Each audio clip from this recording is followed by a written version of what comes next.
And here we are with another episode of the Flypswitch show. The podcast was earlier, so I thought might as well just pivot from the podcast category because we're trying to do what we're trying to do is have a conversation as well as go in another session of gaming, and that's what we are going to do next.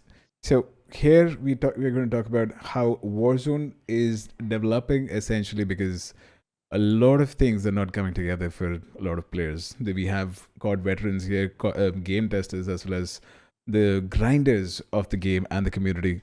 And with this, I'm going to start with the introduction of everybody on the panel at the moment. So, Daka, starting with you, please tell us more about yourself as well as your history with Call of Duty franchise in particular. Uh, well, I'm a IT consultant based out of Canada, and I've been associated with Call of Duty since the first game ever came out in 2004, uh, and have been playing every one of them, uh, which these days is not much of an achievement, but yeah, I've been through all the ups and downs the game could have showed me. I have been a player of Warzone since it came out, and I've also seen its ups and downs and its high points and low points and everything. That's my history with Call of Duty. I think we did that. And he has disappeared. Yeah, I am. yeah, your camera disappeared though. It says camera not available. It's alright. How about you, Siketu? What's been your history with Call of Duty, and please tell us more about yourself. Uh, I think I started with the second one, uh, Call of Duty, and I'm a game developer. Make video games. Right. I love to play all kind of games, basically, and been playing Warzone a lot.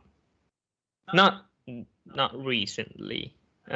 After the new map, Mm-hmm. we kind of has we kind of have switched to other games. So I think the game's dying, basically. You think that? That's with the goodbye to Caldera, goodbye to Dansk, or uh, because of Caldera that's been introduced so far. We'll get to that, but before that, we'll go to Sahil, and Sahil, please introduce yourself. Please tell us more about yourself as well as your history with Call of Duty Warzone and gaming in general. So I'm an IT engineer with 6 years of work experience with working with brands like Adobe, Hike Messenger, and Ubisoft Toronto. And I'm currently pursuing my Master of Information degree from University of Toronto with UX design as major, where I also study video game UX. So I don't have much experience with Call of Duty because I used to play it. I don't think I haven't played anything after Black Ops 3, and I don't really consider myself as an FPS gamer. But yeah, I would still have quite a lot of things to say about game testing and game UX in general. That's what I'm here for. Great. So coming back to Suketu, you were telling us about how you do not like the new map. What gives? What exactly is? What are the pitfalls that you've faced so far? And compared to Verdansk, what's been the difference of the experience so far? All in all. I think I think it's a lot of things. Game pace is not same. New guns, new gameplay style where you cannot buy certain stuff, Right. like UAVs. Um, I mean, anti-cheat is good. It's working sometimes, I guess. Okay. Doesn't work all the time, but uh, that's the only good thing I think. And people lost interest after having problems for so much that now, even though it's good enough, nobody is interested. I mean, I'm Right. talking about me. Yeah, I mean that's been there as well. I'm also a Call of Duty Warzone player. Like I've been grinding the game since ever. But one thing I did realize that it's headed towards a downward spiral. So it's something that I've observed so far, which is why this whole idea of speaking to the guys who've been involved with the franchise, been involved with this as well. So Dak, what do you think about what's exactly gone wrong with the Call of Duty franchise that's led to this state of the game and the community? It's pure greed, man. As in, Activision became greedy. They did not realize what massive hit Warzone could be when it began. They didn't give it much importance. They kept on focusing on their mantra of releasing Call of Duty game every year after year, right? So even after Warzone became a huge hit, they went on with Cold War. They went on with Vanguard, which were both mediocre to be at best among all the, if I could rate all the Call of Duty games, right? And that was the major problem I see. And the next thing I see is people, as Saketu rightly said, people started losing interest once the new integrations started taking place, which were buggy, which were not perfect, and they resulted in a lot of hacks to be developed. In the meanwhile, the hacking industry boomed like anything. I mean, just imagine if Warzone was making Activision $6 billion per year. The hacking industry, on the whole, was around $3 billion a year. Just putting numbers at the on the face, as in that's just unbelievable. And not at the same point of time, people started dropping off. The major streamers like Nick Merckx and Doctor Disrespect, people who have huge following, they stopped playing the game, and that's when people started losing interest in the game. They saw the number of bugs in it.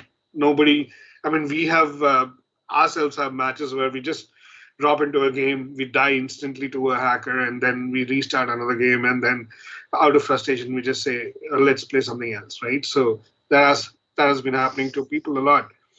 And Paneer can also attest to the same fact. I had the same issue with him as well. And yeah, that's one of the reasons why, I mean, that's purely the reason why the game has been dying for now. Mhm. But again, off late, things have become much smoother than it was before. They have included mechanics into the game which change the outlook, increase the difficulty of the game, because people wanted the game to be more difficult, right? So they updated a few key mechanics, like for example, the UAV not being available, which Paneer said. It's actually a people requested feature. They did not want a UAV in a World War II game, right? They wanted Right. the game tougher. They Right. wanted, they did not want people to know where the enemies are easily to spot. Right. That was kind of requirement the people, feedback the people gave, and the developers listened. Right. And not only that, after the Microsoft acquisition, which I should say was a surprise to everyone, which came as a huge surprise for 90 billion um, of Activision. That changed a lot of things. The employees' outlook, they were actually the company was actually facing 3 lawsuits from the government of California Right. for mistreatment of female employees, for unfair wage practices and other things.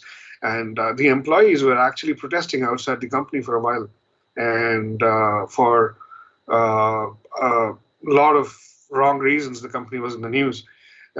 In spite of all that, the company still went on chugging. The CEO, Bobby Kotick, couldn't care less about what's happening in the media or what the other companies think. They just kept on trying to mint money. Right. And yeah, once Microsoft took over, that outlook changed. People are feeling more secure now. I spoke to a couple of employees from the company. Mm-hmm. They're feeling a little bit more safer. that Activision is no longer at the helm and Bobby Kotick is going to soon leave.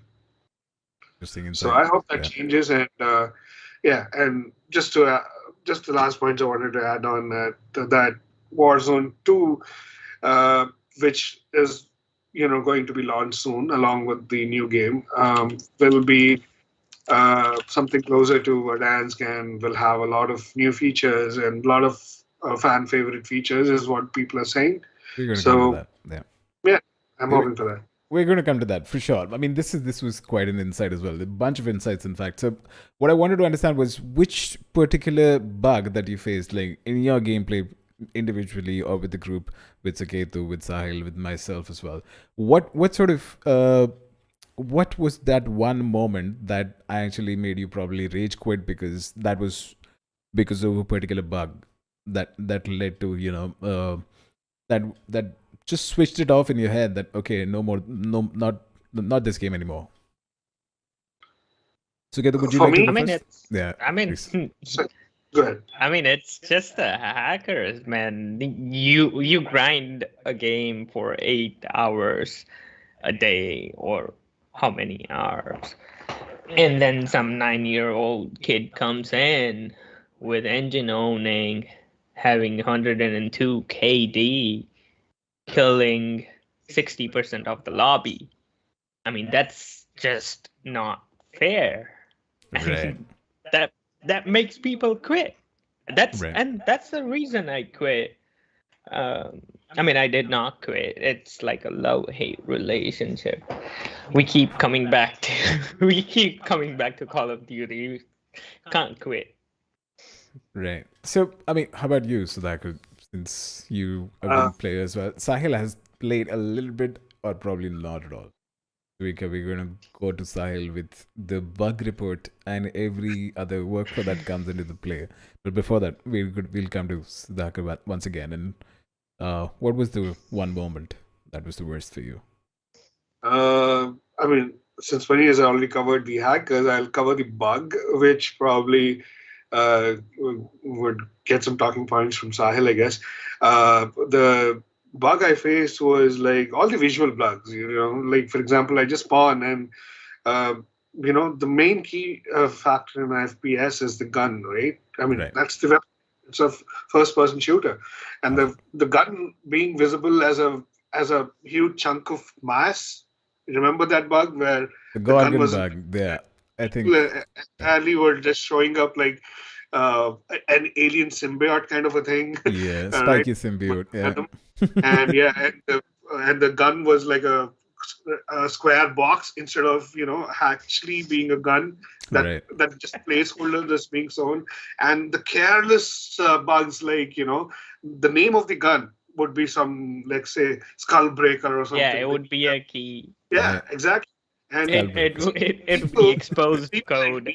People like me, they spend $20, $30 buying that gun skin, Right. which doesn't even change the mechanic of the game, doesn't give you any advantage in the game, but we just buy it for the show off, basically to show off, right? We Right. buy that, and that gun doesn't work. That gun name placeholder will be like Black gun box. name placeholder / something sort of skull breaker, right? That pisses Right. you off. That's shoddy way work, man. Right.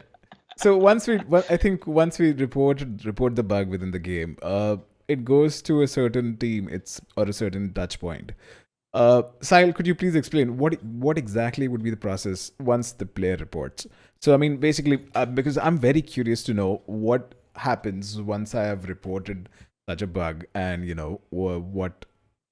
what triggers, what is this, the flow of if this then that flow that comes out once I've reported. So please.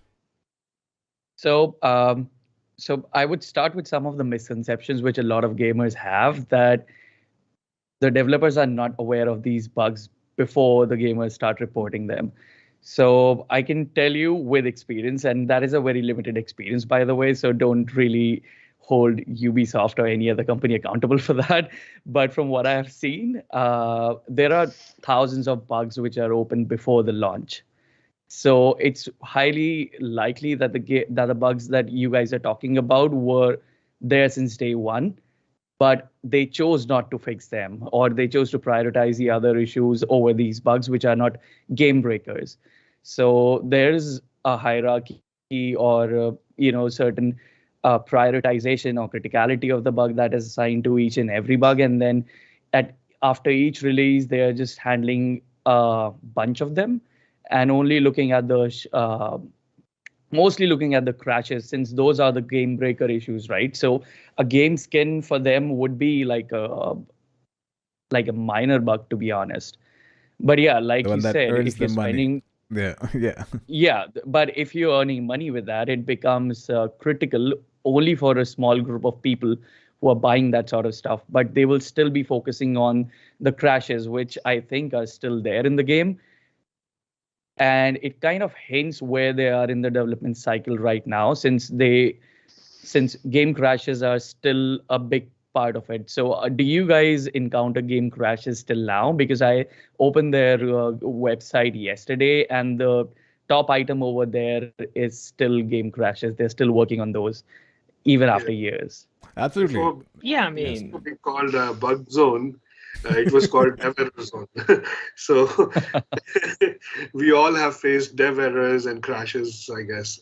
Like when Yeah, you so I think those are the issues that they focus the most on. And yeah, it shouldn't have happened in the first place. And again, we have seen this with so many games these days that they are just a result of lazy programming, or maybe the developers are not given the time. I mean, I shouldn't say it's lazy programming, because games are very complicated. They're extremely complicated if we compare it to software development in general. I think those video games have a lot of complexity in general, uh, because I have worked with mobile messaging applications, and even they tend to have so many bugs. But when it comes to gaming, since the gaming audience is quite vocal about their issues, those are highlighted a lot more than mobile app bugs, Right. because we guys have the tendency to make an issue big.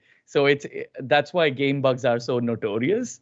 Right. That's what I feel. But at the same time, I also feel that gamers should have some sort of basic understanding of how games are made, because a lot of times there are workarounds to these kind of bugs. So Right. yesterday I was watching a video of Warzone where somebody was asking how to reproduce one issue, which was, so I haven't seen it firsthand, but it was being called a Superman bug, where a guy was standing on the edge of a building, and then he just glided without the parachute.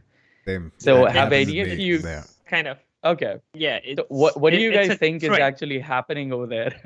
Right. No, it's a trick, and glitch. Exploit. I think the reason why they didn't do anything about it is because a lot of people like it. They use it to their advantage. Right.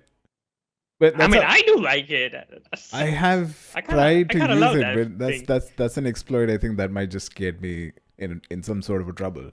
So I mean, like I've always withdrawn myself as well from that, using that particularly. But I think when it comes to a bug like a Superman bug, and then there's this sort of a conflict, like people and the community is enjoying this.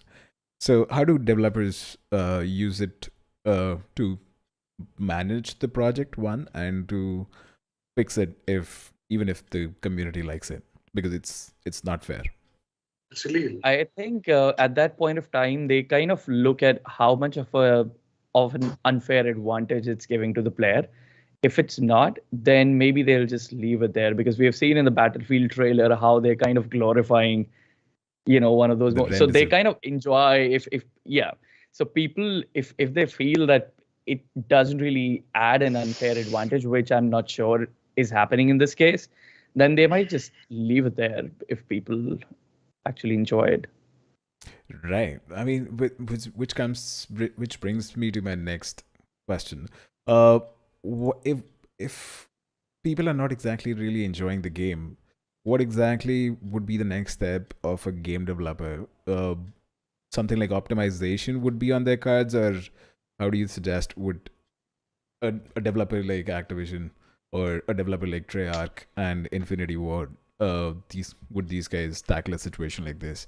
Just trying to understand how the developers think, so that the gamers are on the same card, on the same plane. So there's a playtest team on all these gaming studios, which is basically the video game UX team that conducts a lot of user interviews, and that should ideally happen before every release cycle. So if you're adding anything new, you call a bunch of gamers, some people who play the same game, people who are not aware of that game. So you get a mixed bag of people who have different kind of experiences with the game. And then you have an internal metrics or internal quality score that you have to meet based on those interviews or the survey that follows those video game sessions. So how that session would look like is you suppose you enter the studio and they give you certain tasks to perform, or it could be possible that they just throw you in the game and ask you to explore. That depends on where you are in the development cycle at that point of time. So sometimes if these are one of the initial play tests, they'll just ask you to do whatever you feel like, just to explore what are the most valuable things in that game at that point of time, because it's quite possible that they're testing a hypothesis at that point of time. And while I was working on Watch Dogs Legion, they realized that people are not liking this, they're liking this more, and this came to and they were often surprised with the findings of how people are interacting with the game as opposed to how they planned it. So there needs to be that play testing in place, and especially if you feel the game is not performing up to the mark, if there are negative reviews, then it's very important to have those play tests in place after all the bug fixes, and especially if there's a new feature like you guys mentioned that UAVs are being removed from the game. But yeah, I think it's not so controversial since a lot of people demanded it. But yeah, there should be a good amount of user research just to gauge how many people are they actually want the feature or not. But yeah, play testing is the key here, and it's not being done very well is what I would say. I mean, the process is nice, everything is fine, but again, it comes down to how the corporates work in general. Right. So I would say it's the same cyberpunk problem where, even though the people are aware, everybody in the company is aware of, how things should be. But again, time constraint is a big problem, and developers are forced to work. They work really hard to make things work. But even then, there's only so much you can do in the given time. Right. So that is a big problem. Very insightful. Thank you so much. Please, Sudhakar, you were saying. And then there was the pandemic too, right? As in, people have been working from home, and especially the developers, the testers, the productivity wouldn't be at the same level it was during a normal time, right? Right. That also be one of the issues. Yeah, I mean, I can share a story regarding that. So when I joined Ubisoft, I joined during COVID, and I was supposed to be working on the next gen team for the PS5. And for the first 3 months, I couldn't do any performance testing because I was in India and I was getting 300 ms ping while I was there. So there was absolutely no way I could play the game, let alone do the performance testing. Right. So yeah, those are some of the issues which were, I mean, that's a challenge in remote situations. So you have to actually be there in the studio or really close by in order to be able to test out performance issues and all those kind of things. So yeah, that is certainly a challenge. So yeah, good point. 300 ping is not a stranger to all of us. In fact, if we while playing Warzone as well, so we keep talking about this tick rate of a server. Would you have certain insights on what is the tick rate of a server, so that people who are into a particular game, I think tick rate is generally response time, but what exactly goes there? How does it work? Could you?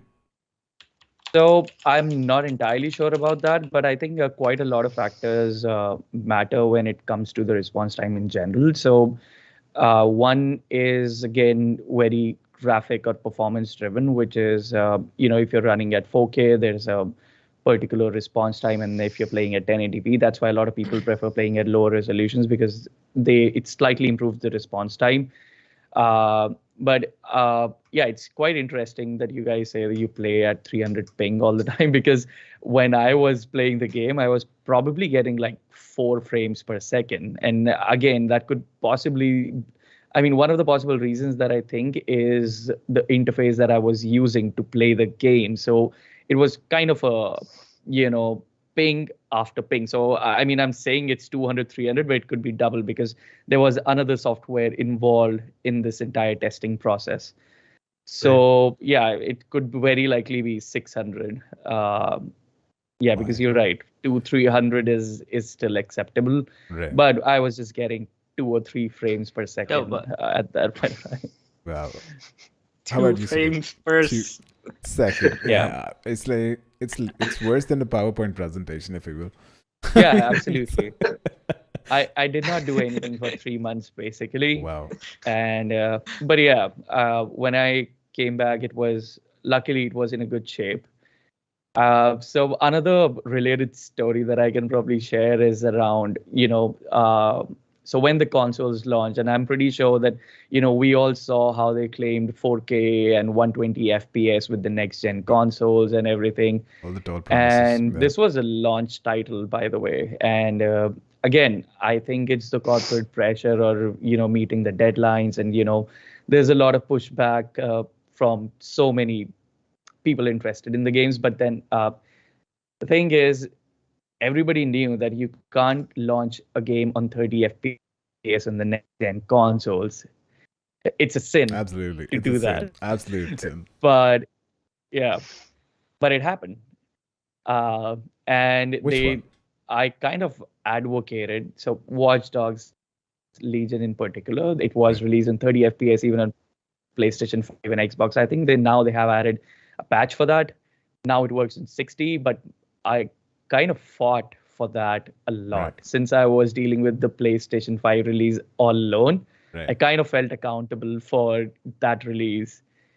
And yeah, because it was a sin for me. I really had to fight with the next gen coordinator and so many people, and it's very surprising. I think it was, I don't know if it's everywhere, it was just in that particular project, but people are somehow afraid Right. to bring out these issues. Right. Or maybe it's so yeah, I don't know if it has to do with the gaming culture or the game development culture. Right. But yeah, people are afraid to speak out about it. I mean, being a gamer, I couldn't see this happening on my watch. Right. So, in fact, please, Saketu. No, I'm just saying it's like having a Ferrari with Maruti 800 engine. It's basically that. You Tragically, unfortunately. True story. In fact, I do see this pressure becoming, mounting up from the department that I sometimes belong to. It's marketing. So I think it sort of builds up from that. What has been your experience when it comes to, Saketu, goes to you. What has been your experience when it comes to other games being marketed to you while this game is failing? And you're trying to hold on to your loyalty for the game, but it's becoming hard because, you're switching over. So yeah. Which game did you switch to? I have been a Call of Duty fanboy, you may, for a long time, right? And I have been, I never liked the Battlefield games. And then the Battlefield game, came up with a huge marketing budget and, these huge cinematic dogfights and whatnot. And this guy, Paneer, he was like, this game is going to be the bomb. Warzone is gone and Warzone is trash. And this game is going to be the next game and everything. I've been telling him, dude, I have a feeling this game is going to bomb. Yeah. But I just don't buy into with the with the marketing hype. Just stick with Warzone for a little bit longer. And he didn't listen. He pre-ordered the game, and I think he's one of the first people to return it as well. No, I did not. I spent $109 buying an ultimate package, and I have played it 2 hours, 13 minutes. Wow. Ever since then. Yeah. Is it? I mean, 2 hours, 13 minutes of total gameplay time. Right. I loved it first 15 minutes, Mm-hmm. and then I started realizing the game was trash. Really. So Sudhakar, would you have any idea about how this works? Because it's quite interesting how a company would not respond to, if players are actually playing a game for 2 hours. So Right. what is going on in the departments? Is it a concern, or what is the percentage they're actually looking for, or when does it actually become a big issue for them to address it? When does it flag as an alarm, basically? Yeah.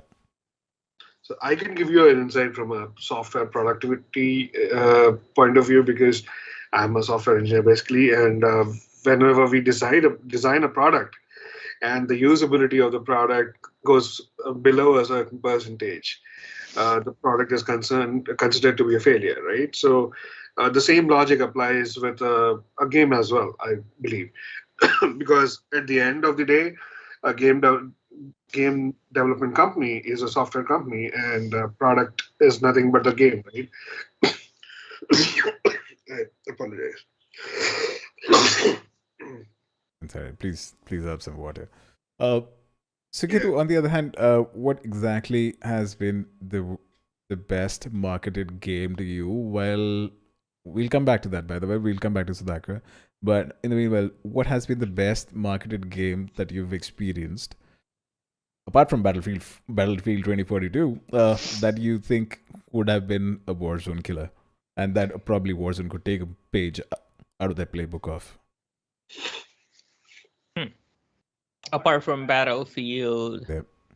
not really. I mean, you cannot compare Fortnite, which, by the way, I hate. You hate Fortnite?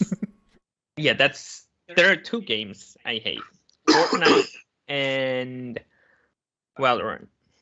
Right. And both of them have been marketed to you well, haven't they? I mean, everybody plays it, right? Fortnite, there is a huge player base. A lot of streamers play it. Valorant is like 80% of my Discord friends play that game, but I haven't installed it once. and it's just my personal preference. But the thing is, like, when it comes to Battle Royale, there are a lot of games which could have given a good competition to Warzone. There was a small indie studio game.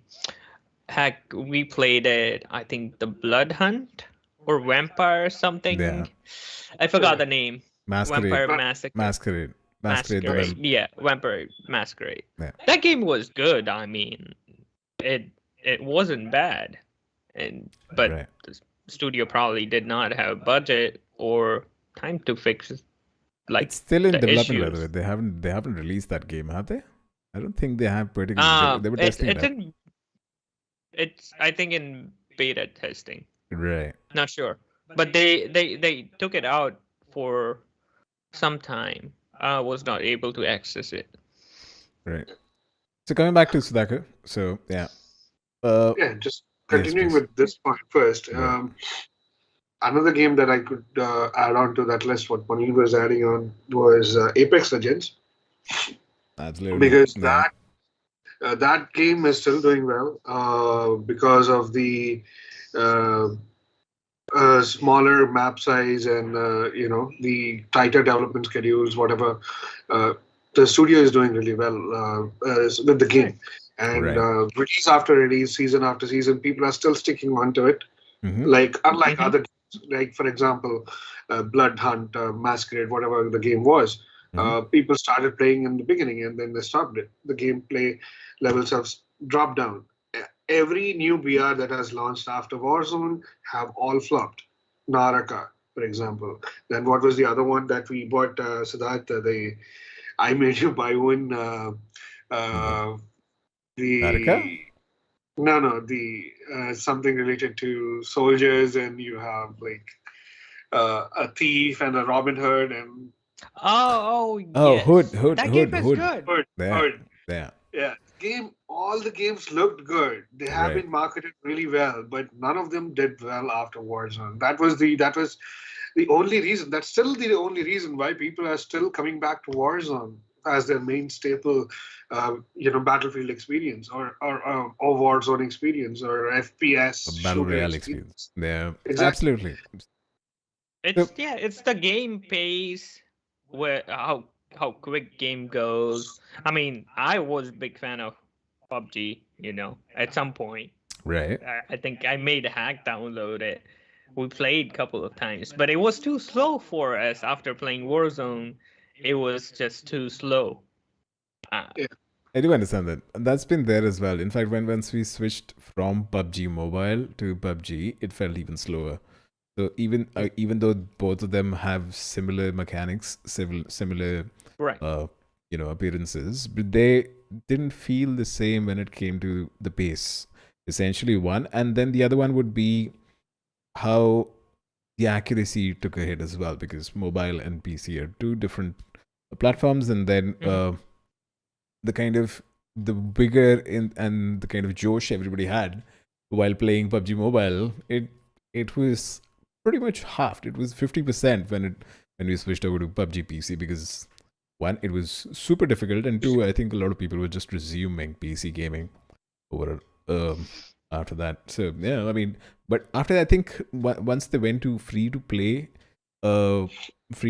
model, they have already optimized all of their maps. One, they've already completed a particular cycle of development with their gun mechanics, with their in-game updates as well, and then now I think it's a playable game if you really want to take a break from the fast-paced battle royale that's been there, but people have not they've not turned to it, essentially because the fast gameplay is still their thing. Right. So coming back to Warzone back again, I think Warzone could really learn from a couple of games. Essentially, one of them would be Apex Legends. What would be the other game that you could probably make it learn from, Sahil? Since you've studied the subject as well, so yeah.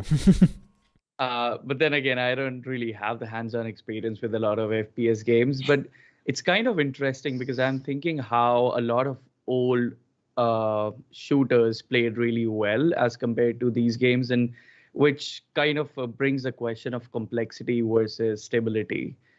And what we as gamers really want. Do we want games to be more complex, give us more features, but at the cost of quality? Right. Yeah. So I mean, but yeah. Please, Suketu. but there are examples of like having it both complexity and stability. If you give a team good amount of time, not release the game, instead delay it and fix the shit. I mean, it can work out. Right. Yeah, I think that it worked. can certainly work out, but we have seen how much budget these days marketing is allocated as opposed to development. I think it's more than the entire development, if I'm not wrong. So that kind of shows how much important it is to release a game at the right time, because they are spending a lot of money on that. So unfortunately, that is the truth, and that's why even though everybody's aware that games should be delayed, but then somehow they know that there is a window when we have to release a game. Otherwise, nobody's going to be interested after some time. Interesting. Cyberpunk. Cyberpunk. classic example, poster example for everything, right? When you speak of timing, and I really want to understand and the stages of development and release, in fact. So, what would be those stages? We have seen alpha testing, we have seen beta testing, closed beta, part of being beta testing as well. Then comes this particular tag that's there on most of the splash screens in battle royales in general. Fortnite being one of them, and majorly that's my poster example as well. That they have used this term called early access. So, what are these stages that a development studio could get different players to get to test their product? What would be those stages like, Tyler? Again, I would really think from a multiplayer standpoint, you guys would actually know more about that. But then, like I said, there's probably a lot of testing before it comes in the hands of gamers. Mm-hmm. So before the alpha testing, there probably has been like a year or two where the game is already being internally tested, and that's when it reaches, it comes down to the video games, like the gamers.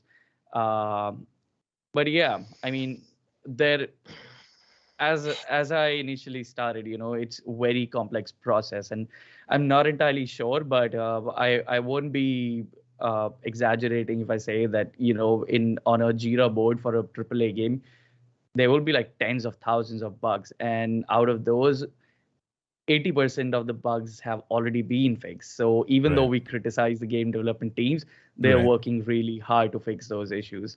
And the issues that are left are just some of the issues that they have encountered across the development phase. But again, I mean, that's not fair to the person who's paying $60 or $70 for a game. So they don't deserve a broken game at the end of the day. Right. Yeah. So what's the fun? Since you've seen, I think, plenty Jira boards as well. So, so the hackers, okay, to Sahil, all of you guys. In fact, which one would be the funniest bug that you've seen on a Jira board or Trello or Notion, whatever, that I think that almost made you fall off your chair? I mean, there can be plenty, but I have a really bad memory. So there was this one day in Watch Dogs Legion where I just spawned and there was absolutely no one in the world. I mean, weird shit was happening in the game, and there was no pedestrians, nobody in the world, and it was like I was playing World War Z or something. I don't know. I mean, it was like a post-apocalyptic game all of a sudden. There were cars, and I wasn't sure if it's the cyberpunk element of the game. Are these self-driven cars, or is the NPC missing in the game? So that was weird. How about you, Saketu? They could have converted that bug into a feature and launched a zombie mode, post-apocalyptic mode. Absolutely. So, how about you, Saketu? You've been a game developer as well. So, what's been the funniest bug that you've tracked in one of the games that you've developed? That's interesting. I cannot say the product name, but sure, there was this slots, online slots that made, I think it was like the slots was giving 2 jackpots every 5 minutes, and that's a lot of money. Real money slots made a client lose $14,000. What? And how long did it take? Sorry? It was there about a week, and what? And yeah, I saw that bug. I'm like, it's been there a week. Nobody did anything about it, and the client comes and he's like, "Hey guys, I lost this much money," and then they're like, "Oh, the whole back end mathematics was wrong." Right. So we have one person in the chat saying, I feel like at one point, if there are games that involve a massive multiplayer, and with the complexity of games nowadays, it seems inevitable that beers and other games of the like can face bugs. While this is not really fair in the perspective of gamers, I think we as gamers community need to cut developers some slack. How interesting is Thank- this? Yeah. So I Thank agree you. with what he's saying too. I agree. Because majority of these massive battle royale games and whatnot are live service games, right? So these games are all continuously on. The development, the cycle is continuously on for these games. Every week they have to release a new cycle of maps or a rotation of game modes, or something new has to be introduced in every season. So these are all live service games. They're not like, like for example, the traditional single player games like Cyberpunk or anything, just release it one go and then just wait for customer feedback. It's not like that. These games are always on. All the live service games are on. These developers, they're human beings after all. They can't continuously work day in, right. day out, working and fixing each and every bug. So yeah, definitely from a humanity standpoint, we have to cut the developers a slack. But the company has to be responsible for managing that. They have Right. to ensure that the developers are getting sufficient rest. They should probably they could bring in developers in shifts or a rotational system so that once a particular team has reached a burnout level, they could take rest and the other team takes over, right? And Right. especially companies like Activision, they have multiple industries in their hand. They have Infinity Ward, Raven Studios, and whatnot, right? So all these companies uh, uh, together, all these developers could be planned in a better way. Instead of having each team develop a single game, they could all focus on the same game, that is Warzone, right? They should have done that. In fact, Right. that would have been a much easier solution to the problems they're facing right now. Mm-hmm. Instead of focusing on releasing a game every year, they could have just focused on fixing the one game people are playing the entire pandemic, right? Absolutely. In fact, I think that reflected on how they developed Vanguard, and now they're developing Warzone 2 as the bench. I mean, taking Vanguard as the benchmark of things. Yeah. What what is the best? I mean, what could be the leak? I would assume, and a lot of people have already leaked a lot of stuff when it comes to Warzone 2. And since you were speaking at the beginning of the podcast that and then there have been so many things about Warzone 2 coming up across. So what have been your expectations? What leaks have you seen so far? Suketu, starting with you. I really have not. I mean, I stopped even looking at things for Call of Duty. I'm just gonna be honest. I just Googled it. I mean, looks promising, but I don't have expectations now. No expectations if you want to become an esports player in a battle royale game. How about you, sir? Seriously. Right. Well, yeah. Since I said I do have friends in Activision, I came across a couple of interesting news that's going to be with Warzone. Mhm. So I hope those news are, since you should still take them with a pinch of salt and should consider them as leaks rather than being actual facts. But what I've heard is really good things. The BR on the whole has been evolving, right? Remember, it started off as a mod for Arma 2 called Daisy, and then Absolutely. developed into a Daisy, then player unknown battlefield, battlegrounds, and all that. So it has been evolving. And the latest evolution, what Activision or the industry, even the Microsoft pundits, they agree on this, is that the latest evolution of Battle Royale is not just putting 100 players in a map and then asking them to fight. It is people going, they want a mixture of looter shooter, right? This is the Right. kind of genre people are really getting interested in right now. So they want people to get into a zone loot some boxes or some crates, or fight for some things, and then extract out of that particular zone within a certain time limit. This has been we played a game called what is it, Prisoners or something like that. Yeah, I Yeah, think, yeah. exactly. Some interesting game like that where you land as with bows and arrows, then you fight among yourselves, collect some energy crystals, and then extract, right? And then there is Escape from Tarkov.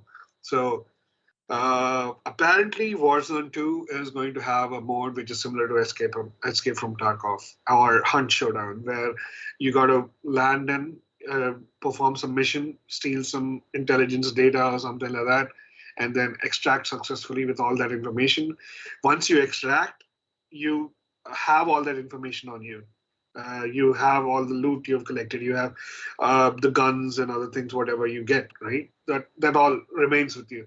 And if you die, you lose everything that you have on you, right? So that is the kind of mechanism that they're building towards.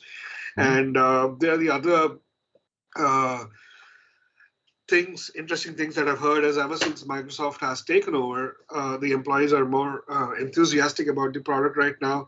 Warzone 2 has been delayed for another year just because they want to ensure that the product is complete before releasing, which is a good thing, considering the kind of crunch time and other things that the earlier team has faced. They're trying to reduce the crunch hours and everything, so that's a good thing from an employee perspective. There's a new HR director that has recently been hired who is making steps towards removing the frat boy kind of culture that Activision has complained to have, where the male employees dominate the female employees and pass on lewd comments and all these things. This has been that culture has been complained about a lot. So that's kind of being revamped right now. Changes have been made. A lot of senior directors, a lot of senior directors who had actually, you know, been a part of that culture have been removed. So a lot of good changes coming in, I heard. So hopefully, Activision or Microsoft is able to pull out Activision from that quagmire that it's stuck in right now, and it can Warzone 2 gets a reboot it deserves. And I also heard, I mean, I don't know, it's true or not, Verdansk is going to be back. Verdansk is going to be back. Hopefully. Yeah. Hopefully. I like that map. I love that Yes. map. That's been there since Modern Warfare becoming Warzone, and ever since that, I think it's set an expectation. But I think if I compare this to Apex Legends, King's Canyon being the first map ever, now it's taking a lot of flack. So when it came back, so if Verdansk comes back, I mean that's my expectation from this one particularly. Then it might just take a lot of flack from the community, and I hope that doesn't happen though. I mean, because it's been there now, and the concept is also changing from being a grinder shooter to a looter shooter, as Sudhakar said.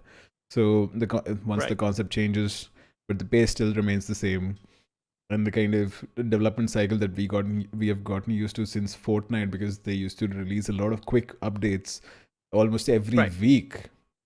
Yeah. So that sort of set an expectation, and now everybody's using that as a benchmark. And I think that sort of changes the mindset of the entire community at the same time.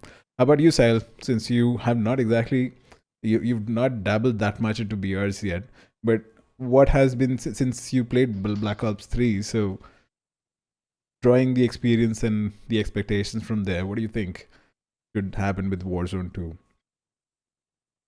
I mean, I honestly don't really have any expectations as such at this point, because I don't really think I'll be playing the game unless, a lot of people in my group are playing that, which I think could be quite a few. So yeah, Right. I can give it a try, but again, I'll wait for the reviews first. So as for the expectations, I don't have much, to be honest. One last thing, the best moment that you've had in Warzone, whatever you could do so far with the game, what would be your best moment that you had that you say, I mean, that you could use to tell or refer to any other friend of yours that, okay, this is what happened in the game with me. You should play this as well because it's so much fun. So starting with Sahil, Sudhakar, Suketu, Siddharth. Wow, 4 S's right now. I just realized. So Oh, yeah, Nice Suketu. yeah. Yeah. All right. Okay.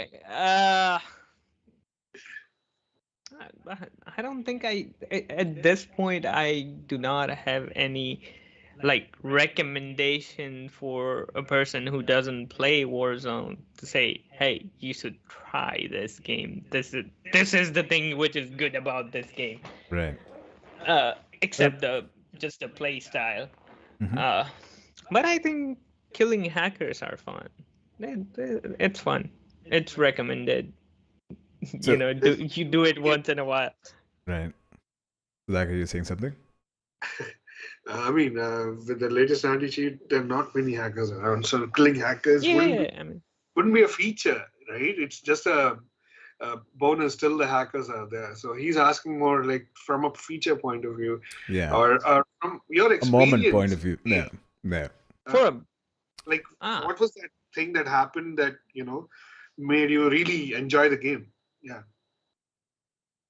And that could instantly probably trigger that, okay, this is happening with me. This is so cool. Let's just play Yeah. this together. Yeah. Okay. While he thinks, let me Yeah. share my Please.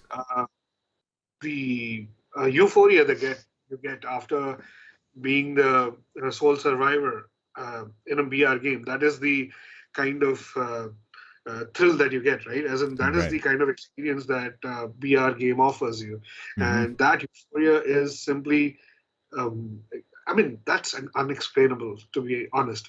And when that happens in such a unexpected way, that's when the experience even becomes more interesting, right? So we were playing a game. I was playing with I guess PK and A's, I guess, and we were playing in Verdansk back then, and all of our team got killed, right? And for the last person in the team, he managed to managed to pull out a last minute rest, and he just rest me. Wow. While there were other players who had the highest number of kills, he could have rest anyone, but it was like so Like last instinctively. minute he had Yeah. good eyes, right? He didn't think, he just picked the first name in the list that showed up and happened to be me. Right. And I was in the air. There were two teams fighting in the ground, like it was on a cliff Mhm. area where gondolas come in and everything, right? And I just floated down. There were 5 of them fighting all across 2 or 3 different teams. I had the spawn gun, not even the The looted one. Yeah. I somehow managed to kill all 5 of them, and we won. That Wow. was the single most best experience I had in a BR game, and we won, right? So Right. that moment, I felt like I should share it with everyone, record it, and show Absolutely. it to everyone and say that, dude, you must play this game. now back to Suketu and Sahil. So yeah. Which one moment would be the defining moment? Yeah. I think it would be a tournament I played Call of Duty, and my teammate was in India, and I was playing at 150 ping, and we still managed to win that tournament. And the specific game I'm talking about is Verdansk had a prison, and Right. very few people knows there is a ledge that you can walk on Mhm. on the side walls, and nobody was expecting it. None of the players were expecting me there, and it was the last circle. I just sat there and killed, I think, 4 people. Wow. And yeah, it was the last match of the tournament, which I think gave us the win. Right. How about you, Sahil? I don't have any incidents of, any such memories, but while you guys were talking, I felt like a noob in the FPS fair, which actually brought me to a very, very good point. People like me are still very, interested in FPS, but I was thinking of a game which gives an equal opportunity for people who are not so comfortable using a mouse. Right. So I would be very interested in that kind of a game, which kind of reinvents the wheel when it comes to FPS. Like I'm thinking of It Takes Two, how it kind of changed the co-op gaming mechanics in a Right. very different way. So I'm kind of trying to reimagine an FPS which gives equal opportunity to a person who's playing an FPS for the first time as opposed to veterans like you guys. Right. How interesting is this? So I think these were the two examples that could probably make you jump into FPS games. I think that works perfectly while you're on the receiving end of it. So yeah. No, but I am surprised. I'm surprised, Sahil. You were born in 90s, right?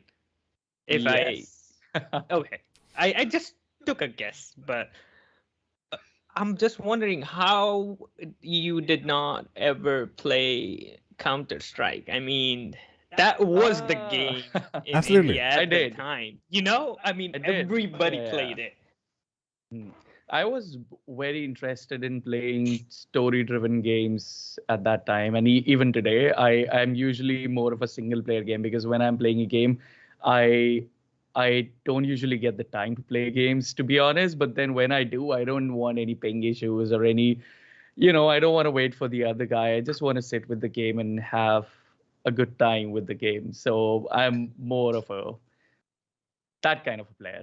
Right. Sigma gamer. But yeah, I don't know if you want to call that. True but- gamer. True gamer. No, No, yes, yes. I wouldn't I say that. have known I Sahil mean, for a while, and Sahil, I'll tell them about you. Please. This guy, By all means. I mean, he's a part of my Steam family sharing as well because I have so many games which I don't play, and he wanted to, so I added him up. He started playing a couple of games that I haven't touched, but none of them have more than 10% of completion rate. Whatever games he has played, even. You know? No, that's the thing about him. If the game is not perfect, if he notices some performance or some glitch or some lag, he'll try to investigate methods how to mitigate that. Right. And if that doesn't work out, he'll just leave the game. That's it. Yeah. He's done with the game. Even if the game is fine, so I guess 70% of the games in my Steam library are only played. I've just explored the graphic settings and everything. I've just understood the mechanics. You won't believe on GTA 5, I've actually spent more than 100 hours trying to explore only the graphic settings. So Wow. for 100 hours, I have just tried Wow. to play it with different settings and how much percentage boost would you get with different settings. So I've done all those permutation combinations. Wow. Yeah, that's what I like. It's quite weird. And So a good that's where thing my to- multiplayer gaming time is actually going in. That's a good thing to put on the CV as well, I guess. 100 hours, and it's just exploring the graphic settings. Skills, what are the skills? Yeah. So, Siddhaki, I think you dropped out. Your camera dropped out. Yeah. The camera keeps on restarting for some weird reason. I need to look into it. Right. And now you flipped as well. Very nice. Interesting. Good angle though. Right. So I don't see a major difference though, but yeah, if you say so. you'll see it when you see it. So last one, because this has been, I think, a survey that we did in the last episode of Flypswitch show or the podcast or the live streams or however you want to call it. What would be the first? What would be the top 3 battle royales in your perspective that would survive 2022? Starting with Sudhakar. You've played a lot of battle royales. We have played with a lot of battle royales as well. So, top 3 of your choice. Now that PUBG is also free, Fortnite is also existing, which is there. So, yeah. Warzone, Apex, and Fortnite. I still see these games going strong in the next couple of years too. Fortnite because basically all the kids who cannot play Call of Duty play Fortnite. I see where that is going, but I do see the strong marketing foundation in that particular team as well. Because Exactly. So so the marketing foundation, the kind of customer service they provide towards the feedback they listen to, and the kind of pandering they do to their customers, right? Just because of that, the game is going to survive.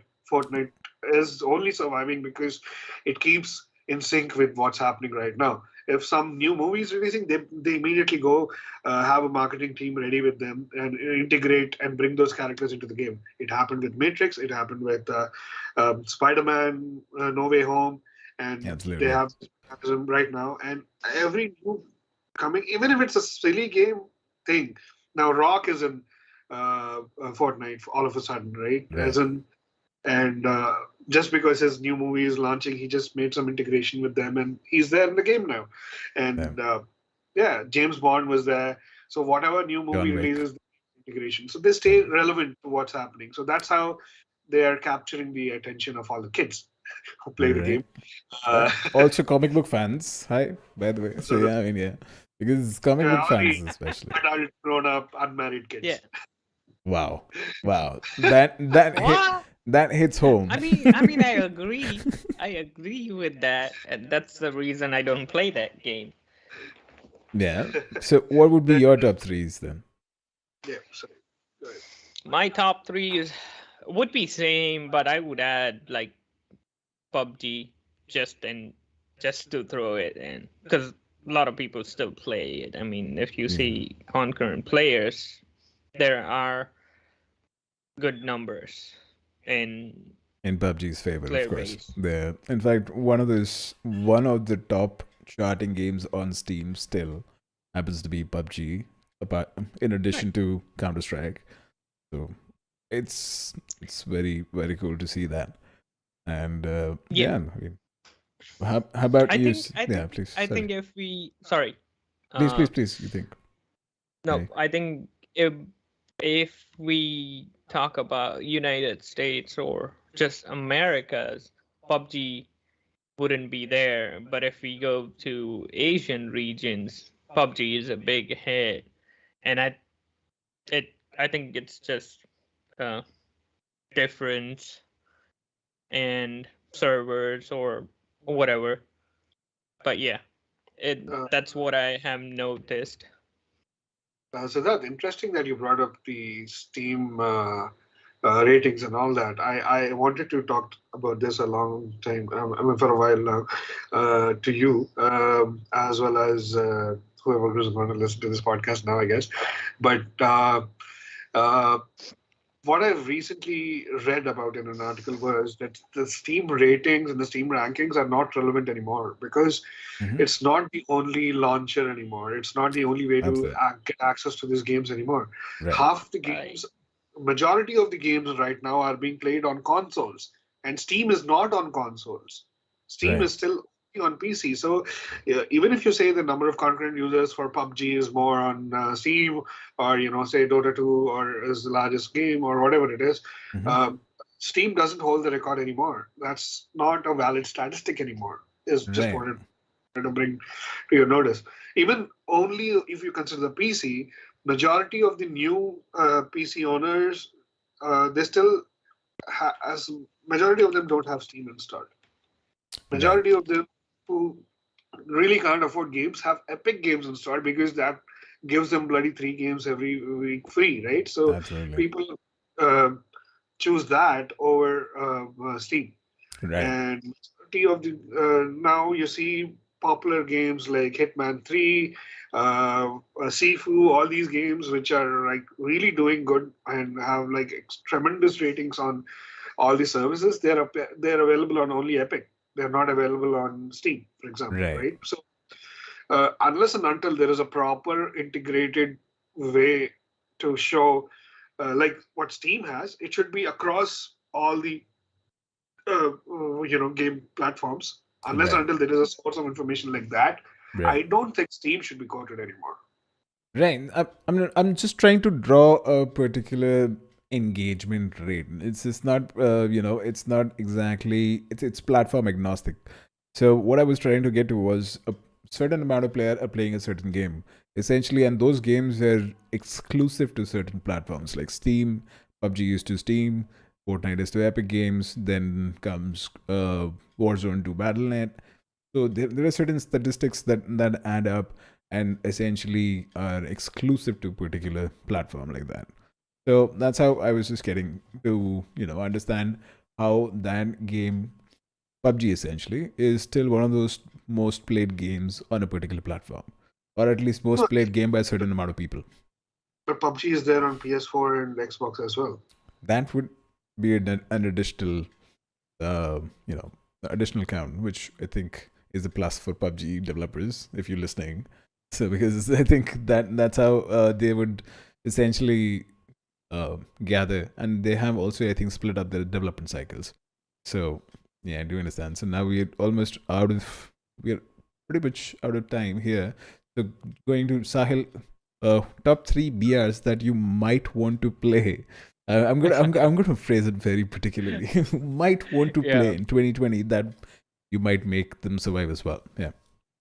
I mean, now that you guys have talked so much about it, I am interested in Warzone 2. So yeah, I'll probably see you guys over there.